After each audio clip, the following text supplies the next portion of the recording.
Queridos, tudo bem? Professor Wellington aqui.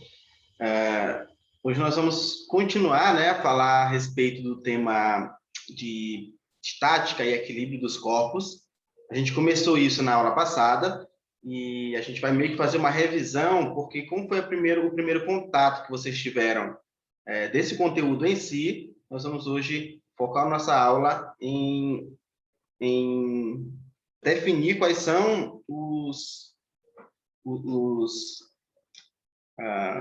as grandezas físicas, os fenômenos físicos que estão envolvidos em todas as situações do dia a dia em que há estática, em que há equilíbrio de forças. Então, por exemplo, como que eu consigo, apenas com o dedo, equilibrar esse controle remoto? Ou não consigo, né? É porque eu sou disléxico. Tá, desse lado aqui, com 2 dedos, facilita. Como que eu consigo equilibrar isso aqui com 2 dedos? Se eu colocar esses 2 dedos aqui, ó, você observa que cai. Se eu colocar no outro lado, não cai. Cai também. Se eu colocar no meio, já não cai. Por que isso acontece? É basicamente sobre isso que a gente vai falar. E a gente usou, na aula passada, eu até coloquei na plataforma para vocês aqui,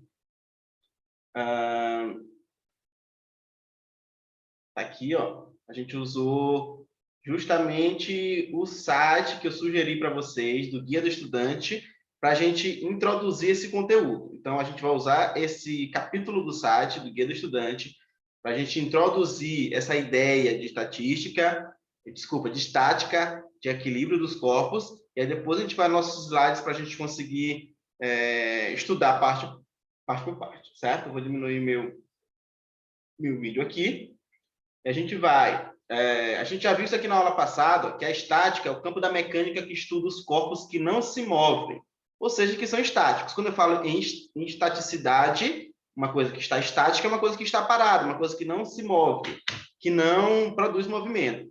E aí vocês vão lembrar que no primeiro semestre a gente trabalhou bastante alguns conceitos básicos de cinemática, e algumas grandezas físicas, escalares e vetoriais, como o tempo, como a velocidade, como o espaço percorrido, como a aceleração, certo? Então, são grandezas que a maioria delas variam quando há movimento. Por exemplo, velocidade. Quando o corpo está em movimento, ele tem uma determinada velocidade. Mas se o corpo estiver em repouso, sob um dado referencial, se ele está em repouso é porque a velocidade dele é zero, certo? E é justamente sobre esse tipo de situação que nós vamos estar trabalhando quando estivermos falando a respeito de estática. Estática, estou deixando bem claro, sendo até redundante, estática é quando os corpos estão em repouso, não há movimento, consequentemente eu não tenho velocidade, consequentemente não tenho aceleração. Essas grandezas são zeradas nesse momento, certo? Então, essa parte bem aqui, ó, a soma vetorial de todas as forças que agem sobre o corpo deve ser nula, beleza? Seguinte, se eu empurrar esse controle aqui, ó, bem aqui para o vídeo, olha aqui para cima, para mim aqui, ó, para o meu vídeo. Se eu empurrar esse controle aqui para a direita, certo? Se eu empurrar esse controle aqui para a direita de vocês, esse corpo ele vai estar se movendo. Se eu empurrar ele para a esquerda, ele vai se mover também. Eu preciso empurrar dos dois lados, eu preciso que haja uma força para a direita e outra para a esquerda igual, para que ele não se movimente. Ou seja, se eu fizer assim, ó, eu estou empurrando ele para a direita, só que eu tenho um corpo fazendo uma resistência, eu tenho uma outra força aqui de resistência. Essas forças, elas se anulam. Se não há movimento, isso quer dizer que a força que eu estou exercendo aqui, empurrando para um lado, é a mesma força que eu estou exercendo empurrando para o outro, certo? Ou seja, a soma vetorial das forças, se é soma vetorial, eu tenho que levar em consideração o módulo da força, a direção da força e o sentido da força. Aí vocês vão lembrar lá do primeiro semestre, né? A gente viu que o módulo é a intensidade daquela grandeza, é o tamanho dela, mais ou menos isso, o número, né, que representa essa intensidade. A direção, a gente atribui geralmente aquilo que é horizontal ou aquilo que é vertical, e o sentido é para onde a seta do vetor está apontando. Se é o sentido para a direita, para a esquerda. Você imagina que uma coisa está na direção horizontal, está deitada. Só que está deitada e pode estar indo para a direita ou deitado e indo para a esquerda. Pode estar deitado indo para frente ou indo para trás. Isso é sentido, certo? Mas vocês já viram isso no primeiro semestre. Vamos lá. Um edifício, vamos lá. Um edifício de apartamentos ou escritórios está sujeito a uma força de peso de peso da massa, né, em função da massa, e dos móveis e utensílios em seu interior, além da força-peso da massa de todos os ocupantes. Existem também outras forças, a carga do vento, a chuva e, eventualmente, em países frios, a carga da neve acumulada em seu teto.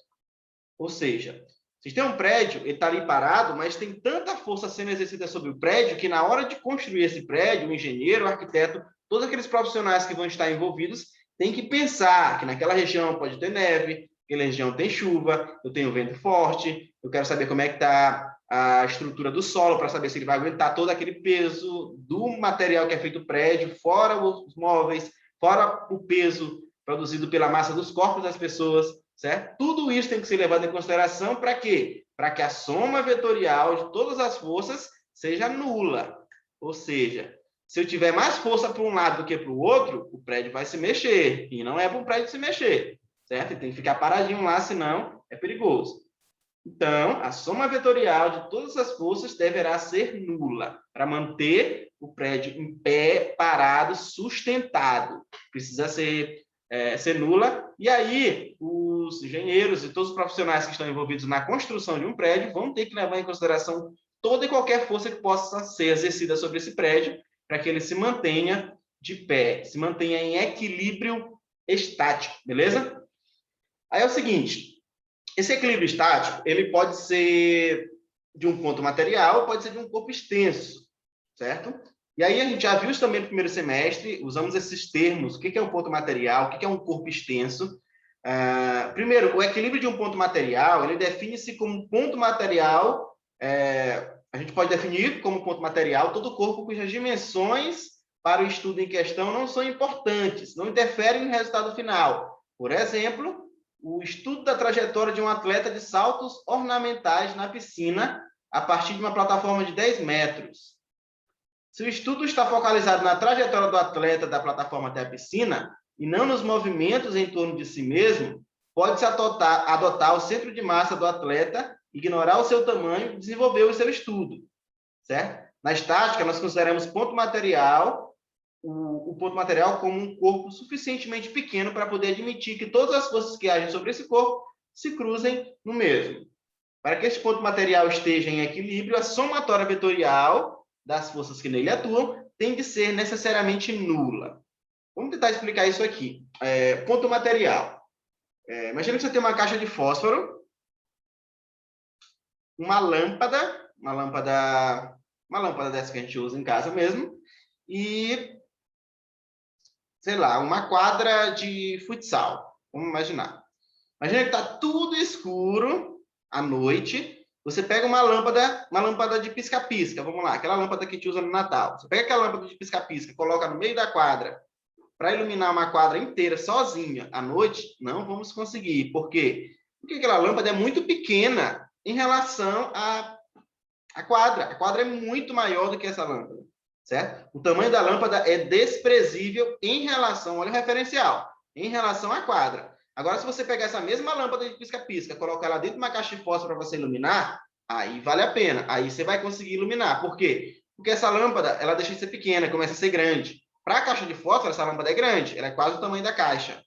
Então, mas como, professor, você acabou de dizer que uma lâmpada, ela é pequena. Como que agora ela é grande? A lâmpada não mudou de tamanho? Não. O que mudou foi o nosso referencial, certo? Pensa nisso. Em relação à quadra, uma quadra de esportes, uma lâmpada de pisca-pisca é muito pequena. Mas em relação a uma caixa de fósforo, por exemplo, essa lâmpada passa a ser grande, certo? Então, quando o exemplo lá da lâmpada em relação à quadra ser pequena, eu posso dizer que em relação à quadra, a lâmpada é um ponto material, ou seja, o tamanho, a altura dessa lâmpada não faz diferença, porque é tudo muito pequeno, comparado com, no caso lá, com a quadra, certo? Então, ponto material, um outro exemplo super clássico é o avião, certo? Se eu perguntar para você se o avião é grande ou pequeno, você provavelmente vai dizer que o avião é um objeto, é um meio de transporte muito grande, cabe centenas de pessoas. Beleza. Só que ele é grande em relação ao tamanho do corpo humano. Quando você olha ali lá no céu, ali daqui de baixo, o avião passando lá tantos e tantos quilômetros de altura, metros de altura, você vai ver o avião bem pequenininho, né? A gente não consegue ver ele gigante. Por quê? Porque em relação ao céu, O avião é um ponto material, ele é uma coisa muito pequena, mas em relação ao nosso corpo, o avião é muito grande. Então, é basicamente isso, tem tudo a ver com o referencial que você vai adotar, certo? Então, assim, na estática, todas as forças que estão sendo influenciadas, que estão influenciando no movimento, ou no não movimento, vamos dizer assim, no repouso de um corpo, para que ele esteja em equilíbrio estático, precisam ser nulas, já falei isso bem, deixei isso bem claro, certo? Eu só vou considerar um corpo em equilíbrio estático, ou seja, o corpo só vai estar parado como esse chaveirinho aqui está parado, ele só está parado por quê? Porque a força dele, peso, é igual à força que eu estou fazendo para segurar ele. Se eu estivesse tentando segurar aqui sei lá, um cadeado de chumbo de 70 quilos, eu não ia conseguir segurar. Por quê? Porque a força que eu faço para resistir aqui, ó, ia ser menor do que a força de peso do chumbo. Só para vocês terem uma ideia. Mas como aqui é um cadeado um pouco mais leve, eu consigo fazer uma força igual para que ele não fique nem subindo, nem descendo. Ele fique parado. Isso é um equilíbrio estático, porque a força para cima é igual à força para baixo. Todas as forças, a soma dessas forças vai ser zero. Beleza? Basicamente isso. Esse símbolo bem aqui, gente, ó, para se vocês não tiverem adaptado ainda com essa linguagem, esse símbolo aqui é o símbolo da somatória, tá? Esse símbolo aqui quer dizer o quê? Que a somatória de todas as forças, a somatória vetorial dessas forças é igual a zero. Esse Ezinho aqui, meio estiloso, significa somatória. Esse F está se referindo a forças. E essa setinha em cima quer dizer que essa força é grandeza vetorial, ou seja, possui módulo, direção e sentido. A somatória das forças, vetorial das forças, tem que ser igual a zero para que haja equilíbrio estático. Beleza? No caso do estudo se restringir ao plano, podemos adotar dois eixos, x e y, como referência, e estudar os componentes da força. Certo? Então, imagina o seguinte, vocês já devem, com certeza, ter visto em matemática, né, aquele plano cartesiano, em que o x ele é na horizontal e o y na vertical. O x a gente leva em consideração qual o deslocamento para a direita ou para a esquerda, por exemplo, e o y a gente consegue levar em consideração o deslocamento para cima ou para baixo, mais ou menos, certo? Imagina isso aqui, ó. Eu estou puxando. Nossa, consegui, vamos lá. Eu estou puxando isso aqui para um lado e para o outro, ó, com as duas mãos, e ao mesmo tempo, a força-peso está puxando ele para baixo. E eu estou segurando ele aqui em cima, certo? O que isso quer dizer? Que se ele só está parado, porque todas as forças que estão puxando para baixo, puxando para cima, para um lado e para o outro, todas elas são iguais. É isso que essas duas tirinhas aqui, ó, aqui embaixo, estou tentando selecionar, não consigo. Vamos lá, isso. Essas duas somatórias aqui quer dizer, ó, a somatória, essa primeira daqui de cima, ó, a somatória vetorial das forças em x. Ou seja, x é a direita e esquerda, ó. Quer dizer que a força que eu estou puxando para a direita é igual à da esquerda. Esse de baixo fala a somatória vetorial das forças em y. Quer dizer que eu estou levando em consideração a força que eu estou fazendo para cima e para baixo. Mesmo que o corpo não esteja tendo movimento para cima ou para baixo, ou seja, no eixo y ele esteja zerado, se ele estivesse movimentando para um lado e para o outro, no eixo x, eu não tenho equilíbrio estático. Eu só vou ter equilíbrio estático se o corpo não estivesse movimentando para nenhuma direção e nenhum sentido, certo? Não pode estar indo para frente, nem para trás, para cima, para baixo, para um lado ou para o outro. Não pode estar se mexendo de forma nenhuma, nem mesmo movimento circular. No caso, para que se não houver nenhum tipo de movimento, em qualquer uma das direções e sentidos, a soma vetorial for zero, aí sim eu tenho um equilíbrio estático, beleza? Gente, vamos ficar por aqui na aula de hoje, para não ficar muito longa, certo? Curte aí nosso vídeo, a frequência vai ser aqui pelo YouTube, então vocês vão colocar o nome de vocês no comentário, e vai ter uma atividadezinha para vocês fazerem aqui na nossa plataforma, atividade mesmo via Forms, tá? Além da atividade, no próximo horário nós temos aula de PL, que também tem uma atividadezinha para vocês fazerem. Lembrando que eu só recebo a PL da semana passada até hoje, tá? Um abraço para todo mundo. Tchau, tchau. Deixa eu fechar aqui. Tchau, gente. Um abraço, um abraço.